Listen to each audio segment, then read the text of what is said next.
The word Gita is popularly synonym with Bhagavad Gita, which is part of the great epic Mahabharata. It contains 700 verses and it occurs in the Bhishma Parva of Mahabharata. The Bhagavad Gita is set in the form of a narrative dialogue between the Pandava prince Arjuna and his friend and charioteer Lord Sri Krishna. At the start of the great Kurukshetra war between the Pandavas and Kauravas, Arjuna is filled with moral dilemma and despair about the violence and the death the war will cause against his own family.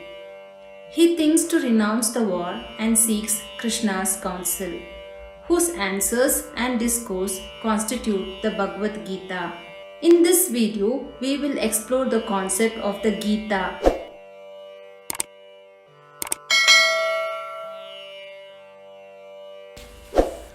One of the famous verses from Bhagavad Gita is Karmanyevadhikaraste ma phaleshu kadachana, which means you have the right to perform your actions, but you are not entitled to the fruits of the actions.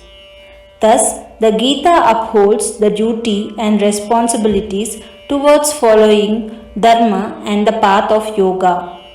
Besides Bhagavad Gita, many other Gitas occur in different parvas of Mahabharata. Anu Gita, Yudhishthira Gita, Vamadeva Gita, Shadja Gita, Sampaka Gita, Utatya Gita, Manki Gita, Bodhya Gita, Vichaknu Gita, Harita Gita, Vritra Gita, Parashara Gita, Hamsa Gita or Uddhava Gita, Brahma Gita, Brahmana Gita, Vyada Gita and Uttara Gita. Gitas are found in Puranas too. Puranas are ancient texts which describe the stories about deities, cosmos, gods and goddesses, kings, heroism, medicine, grammar, humor and many other topics. They contain layers of symbolism hidden in the stories. Gitas from Puranas are as follows: Ganesha Gita, Kapila Gita, Devi Gita, Bhikshu Gita, Shiva Gita, Rama Gita, Yama Gita, Surya Gita, Sutta Gita, Vashishta Gita, Brahma Gita, Ribhu Gita, Guru Gita. There are Gitas which are neither associated with Mahabharata or Puranas.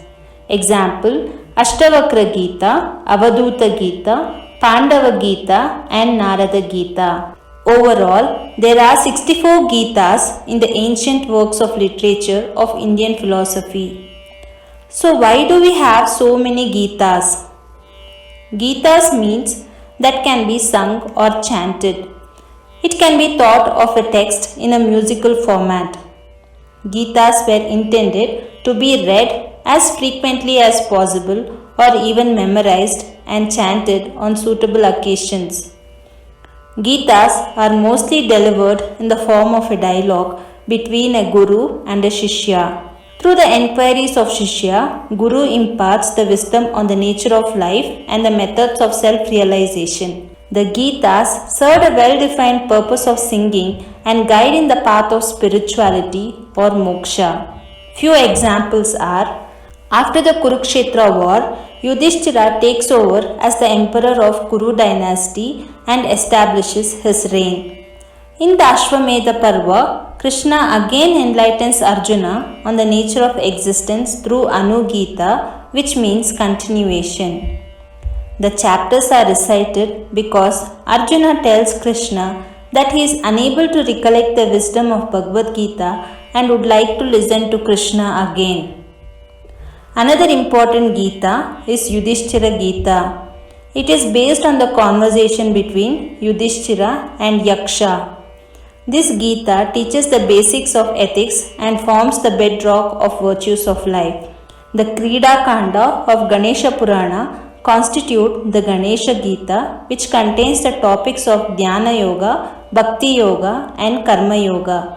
It is a dialogue between Lord Ganesha and King Varenya. It is sung during the worship of Lord Ganesha. Overall, Gitas are mystical texts that speak about the nature of things. It speaks about humanity, reality, and our place in that reality, as well as the actions we have to take to find wisdom and happiness. It is an essential spiritual text because it establishes a person's right to question everything and seek wisdom. If you like this content, kindly like and subscribe to my channel, Samatvam Simplified. Find your balance with yoga and ancient wisdom.